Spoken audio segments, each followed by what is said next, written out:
All right, so relational databases. Right, so the name relational comes from the fact that we're going to be capturing data, lots of pieces of data. Some of this data is related to one another. Some features, for instance, describing a person go together, like first name, last name, username, email, social security number. Right, these kinds are features that describe a particular person. And you might have other features that describe a completely different concept, right? Maybe an address, street 1, street 2, city, state, zip code, and whatnot. So certain features are collated and fall together to describe a particular concept, right? And then, but some of these islands of knowledge are related to one another, to describe that perhaps this particular person lives at a particular address, right? So a naive way to capture that would be to capture everything in one as a single concept, right? Where you might put together features of a person and mix them up with features of the address, right? And so that would be an alternative, right? Why even split it, right? And the address seems to be a distinctive factor describing that person, right? As opposed to perhaps splitting it up into two different concepts.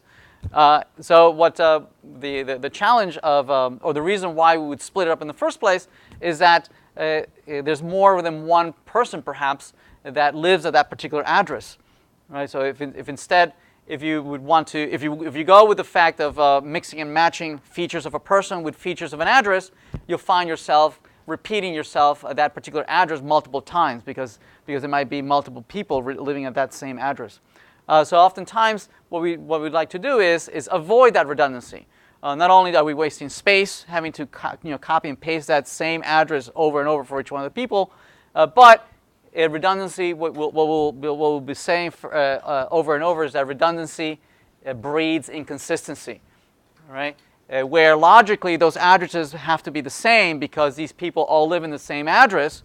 We could inadvertently, by mistake, somehow perhaps update one of the fields in one of the records, but forget to update some of the other ones. Maybe there's 5 people living in the same address, and somehow maybe one moves out, or they change address, or something is updated, and we might update 4 of them, but we forget the 5th one for some reason. Yes? Again, something might happen where these logically 5 copies are supposed to be the same, right? But for some reason they're not, right? So so to avoid even ever happening, we decide to capture the concepts in its own, separate, and then create a relationship between the two, right? So that you have the address existing only once, the people only existing once, but then we relate them. We say that this address is actually related to these 5 folks. Make sense? So the intent. The relational here in the word relational databases is that concept, right? That these disparate data points are somehow related to one another, right? And that at some point we would like to put them together again, because we might want to ask, give me all the folks and where they live. And it says, oh well, these pieces of data live in separate buckets. At some point I'm going to have to join them back together to reconstruct the original data. Make sense? So relational databases is one of the first formal implementations of that idea, right? That you have these data sets and they're linked together somehow. All right, so let's talk about relational databases and databases in general, data storage, and some of the features that all databases need to support, such as concurrency by use of multiple users, storage for long periods of time, lots and lots of data. It's there. Even if I turn off the machine, I come back tomorrow, it's still there. So let's talk about some of those things. So what is a database, right? So in its general sense, anything that is storing some kind of data, right? It could be just a file. It just could be a text file, or it could be text file maybe with comma separated values or tabs or whatever structure we agree on. Yes, relational databases just happens to be a very popular way of structuring data and storing it. Okay, it's a nice abstraction that we have invented for ourselves, we invented the ideas of tables and records and foreign keys and primary keys. These are all abstractions that live in our heads. Yes, down below is just zeros and ones. But it has been an abstraction that has stuck and has been very, very successful and worked very well for us. We refer to each one of these data points. We refer to them as records, where records might have multiple fields that describe each one of the features of one of these records, and each one of those fields might have a particular data type. So, for instance, here's a database that is describing the various concepts that make up the database. There are students, there are departments. This might describe a university. This is a common theme throughout the semester. We'll come back to this over and over. So describing what the names of the concepts are that I want to keep storage of. I want to keep storage about students and departments and courses and sections and enrollments. And the description of all the fields that go along with each one of the concepts, we call that a schema, right? Meaning, just a structure. How is it that we're breaking up the data? And we're giving names to all the data pieces. So these are all the features that describe or represent each one of these concepts. So students, they have student names, when they're going to graduate, their major, and the departments might have a name of the department, maybe the dean and whatnot will go along with that. The course might have a title, what department is teaching that course, and sections might have who taught that section, the year that was offered, how many seats are available, all sorts of things that might describe a section.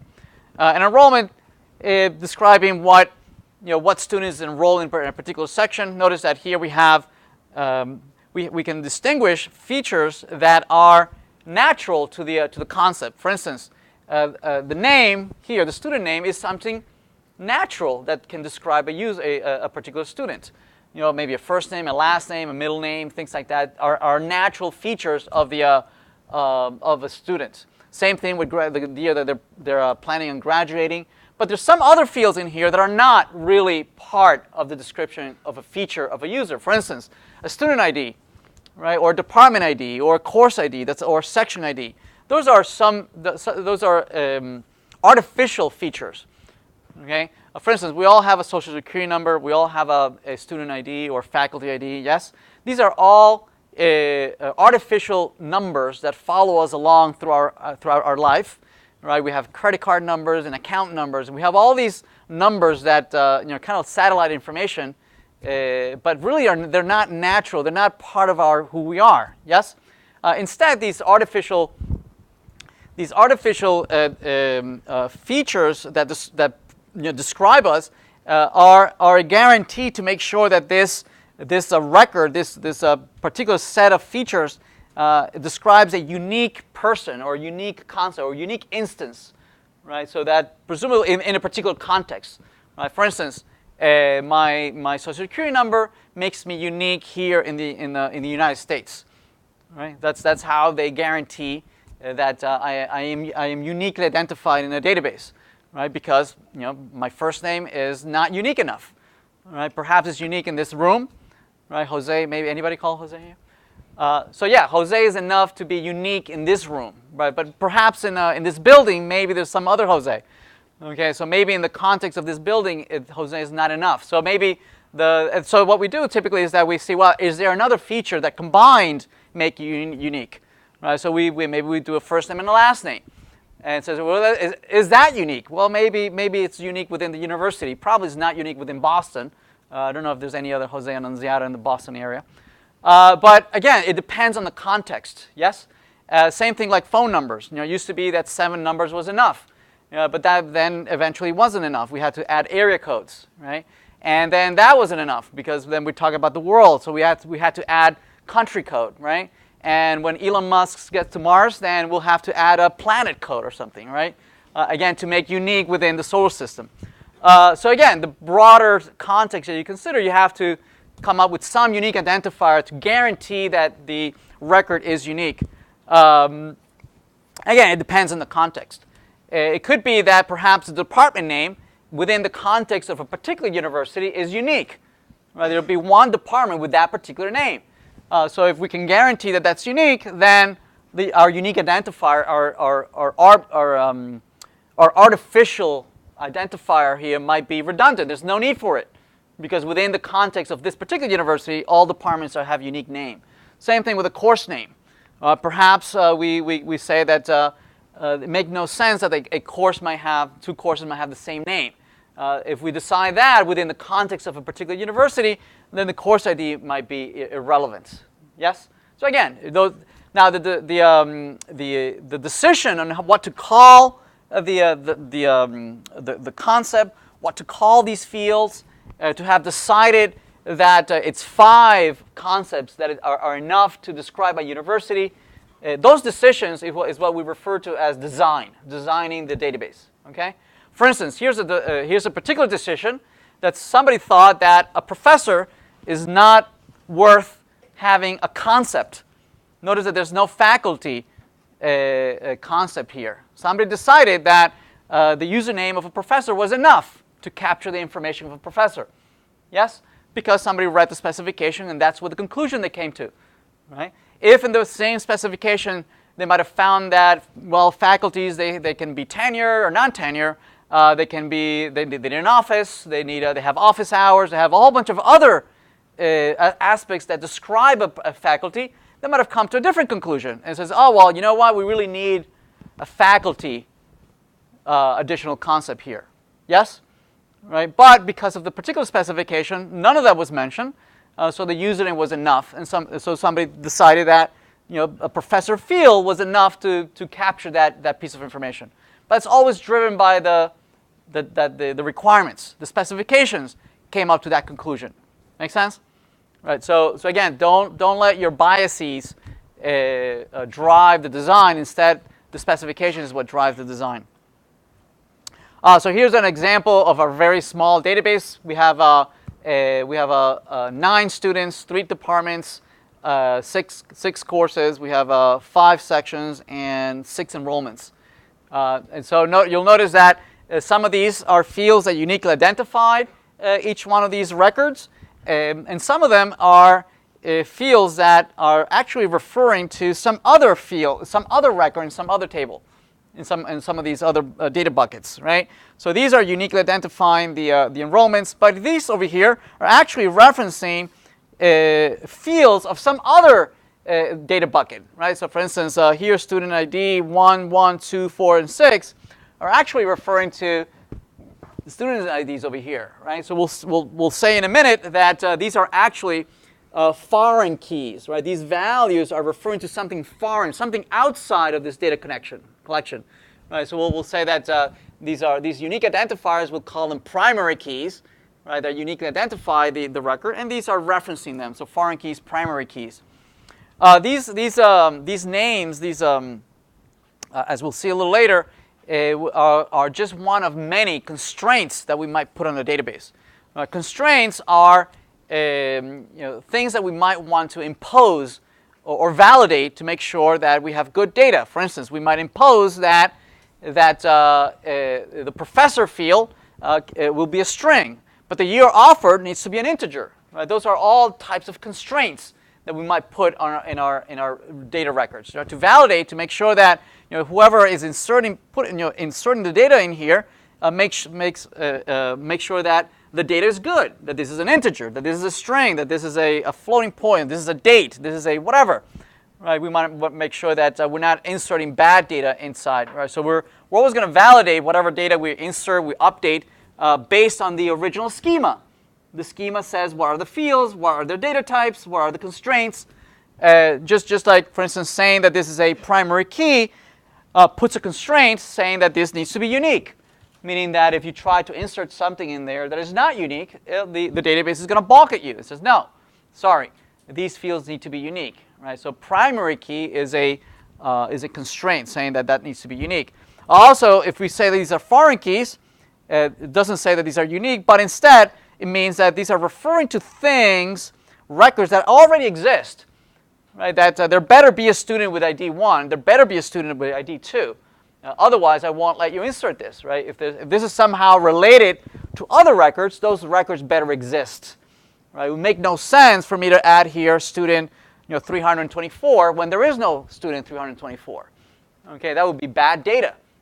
Okay, so these constraints allow the database to help us validate that the data is good, right? That we're not inserting any bad data. Ideally, databases will represent some kind of real phenomenon, right? In reality, right? That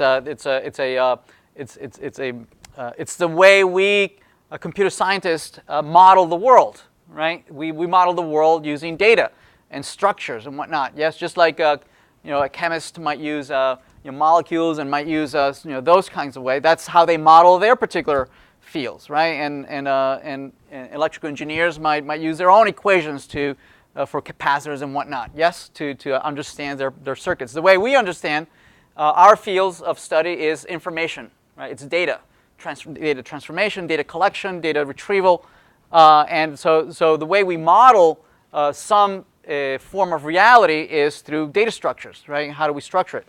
And the decisions on what we may do to model it one way or another are based on the context, right? What kind of domain are we structuring? What kind of granularity do we care for, right? If we are Ford Motor Company and we're trying to model a car, we might want to model every single little bits, bolts, and that goes into making the door and the windows and everything. Yes, so we might have a very, very granular representation of a car because that's our domain. But if you're in the university and you want to capture a car because you want to give them a permit to park in the university, probably the license plate is enough. Okay, maybe the make, model, and the license plate. That's it. That's all we really need. So the granularity of those decisions on how to model different things is depends on the context. What is it that you want to use your database for? Okay. So we're going to be using the university database throughout the semester. It's going to be a recurring theme throughout. So just a couple of features of the database. It's persistent, so if I shut down the machine tomorrow, the database will still be there. It's large. This is one of the main features that presumably we are using it for storing really huge amounts of memory, huge amounts of data, right? As opposed to if you're running a program and running in a particular CPU and you're using just some limited amount of RAM, over there too you're also modeling, right? You're using different techniques for modeling, using perhaps object-oriented technologies to represent inheritance and represent relationship between classes and whatnot.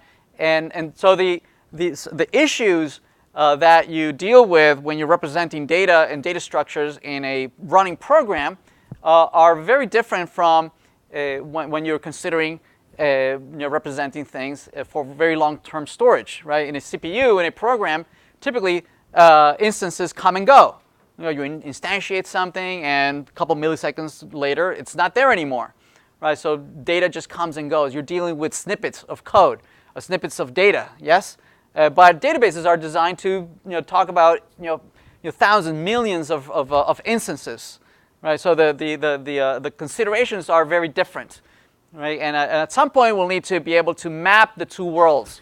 How do you map a world where is ephemeral, that is it's a temporary, that comes and goes? How do you map that to something that is persistent, that is here to stay for long terms, a long time, right? One of them is definitely always, by definition, a very small subset of the other, right? That you go and fetch a couple of records at a time, and you're only displaying only a subset of some very large data set. So we'll talk about that as well, and how do you cache, how do you improve performance for that. It's shared. Presumably, thousands of users are using it. Typically, if you're looking at a desktop application, typically it's just you. It's dealing with you are the only sole user of that application. It's completely different when you're talking about something that is being accessed by thousands, millions of folks are looking at the same hotel, are looking at the same seat on an airplane. How do you deal with thousands of people concurrently accessing the same data? You're definitely going to run into inconsistency. Accurate, make sure that the data is accurate, that it represents some kind of reality, that gives you some interface that allows you to access, even though it's lots and lots of information. And certainly the database administrator is responsible for maintaining the good health of the database.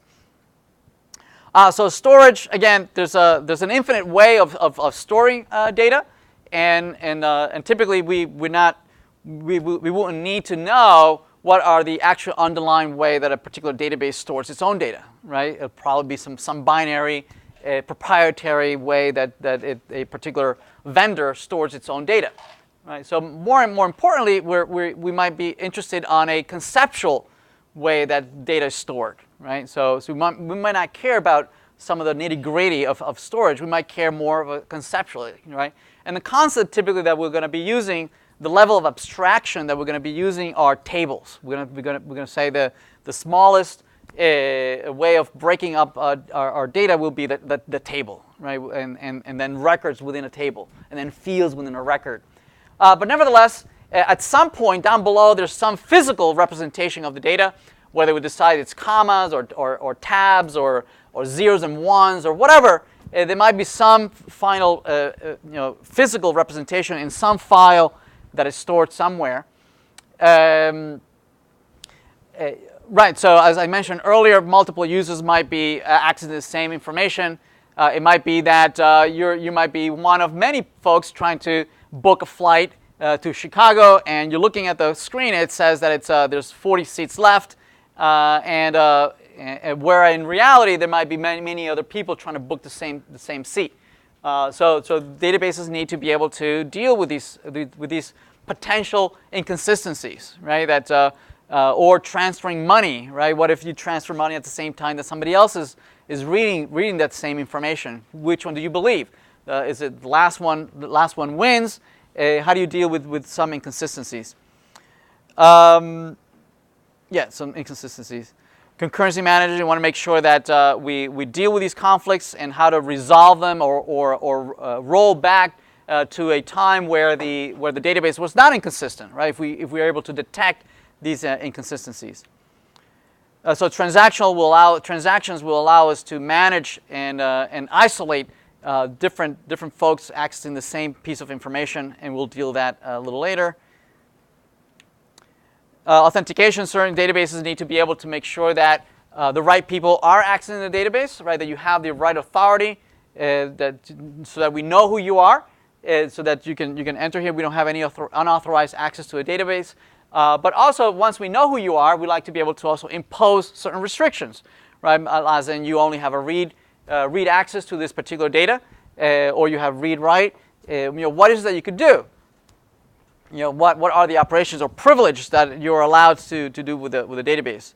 Also, memory management is certainly still the slowest part of data access is actually accessing the data, actually going out to the file system and retrieving the data. That's the slowest part in data storage, right? It's several orders of magnitude slower than any running process, right? You could do a lot of things with a running CPU, but the bottleneck typically is to actually go out to the disk, to read or write or fetch something. So typically that becomes the most important part that we want to optimize. How could we optimize the times that we go out to the system, right, to the file system?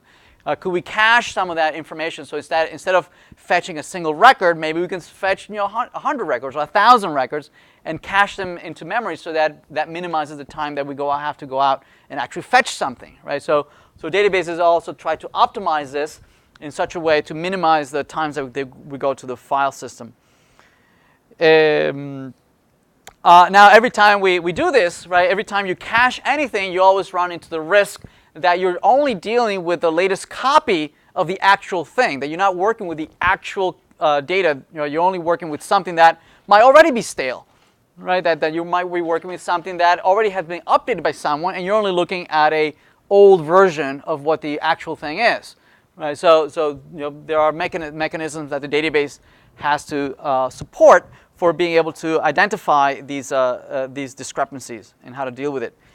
Data modeling, right? All databases will provide you with a mechanism to define a schema, to define the structure, to define the data types, to define the relationships between the data collections, and they'll have different levels of abstraction, right? They'll have the physical world, of this actually writing to the file system, any binary structure, any proprietary representation that the vendor might have, and they'll have some conceptual representation, right? And they have different levels of abstraction and how, what to access it. The particular abstraction depends on what do you consider to be abstract, right? At one point, zeros and ones was just fine, right? And then somebody said, well, no, let's build some abstraction on top of this, and they came up with the assembly, right? And that was a great level of abstraction at some point. And then maybe we created other levels of abstraction of C and C++, and ever since we've been creating many levels of abstraction. And what you consider to be low level, somebody else might consider to be high level, right? So it's very relative. So for us, the file system is way too low level. The relational database provides a layer of abstraction on top of that. The relational model of breaking up the data in these concepts of tables and records and relationships between records, that's where we draw the line, right, of the lowest level of abstraction. Okay, we're not going to go any lower than that, right? What the physical and file system is going to go down, right? Right. So some level of abstraction might consider that the lowest one is perhaps some comma separated values file like students.csv, and we might write some mechanism that can automate the retrieval of that data by writing maybe perhaps a reusable script that can retrieve all the students from 1997 that graduated that year, right? So that we don't have to read that file. Now, once we've done this several times, as good programmers, we want to automate and abstract this idea of parsing the file system, and we might create a conceptual model that allows you to define a student and then do a query, retrieve, select me all the students where the graduation year is equal to 1997, right? Underneath, certainly there will be somebody's going to parse that and actually read the file system and iterate over the records, right? But we forget about these lower level of abstractions, and we just stick to something higher level. There's many other different data models that we're going to be considering. Well, actually, not graph-based models. We're not going to look at that.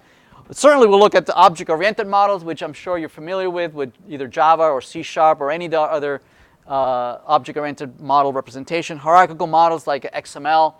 Now all these data modeling alternatives, they all have very common issues, right? Of redundancy, of inconsistency. And we'll see how they map between the two, or between the three, and we'll see data representation in a relational model. Then we'll see the same equivalent in an object-oriented model. Then we'll see the same equivalent representation in a hierarchical model, and then we'll see also in a non-SQL representation. We'll see what the differences are and how to map between all these, and we'll see what some of the issues that go across all data representation, all the challenges that are very similar between all these alternative representations. So the database provides different levels of conceptual models. Just wanted to typically databases will provide a 3-level architecture where you have the low-level representation of some actual files that store the data. Typically, some .dat file that represents a particular table, and with it, perhaps included will be some associated indices that allow you to improve the performance of retrieving data from a particular table. So this is very low level. We're not going to consider that. Perhaps only when we get to indices we'll come to and talk about this a little later. But typically where we live is in this conceptual schema where we break up the content into some normalized and very well-defined database into tables and relationships between those tables. But typically databases will also provide an external schema that is convenient for folks who are using the database, right? Where we have here a nice design having split all the content in its different concepts, where we capture students in one table, maybe enrollments in another table, sections in another table.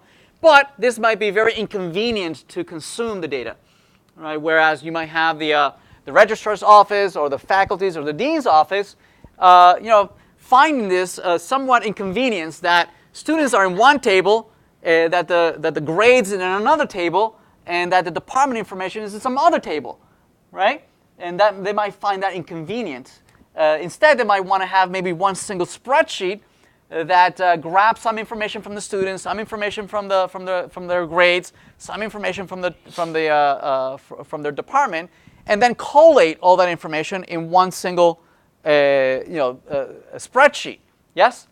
So typically databases will provide mechanisms to do that, such as views or materialized views, right, that allow you to collate information from multiple tables and provide a more convenient way to consume the same data.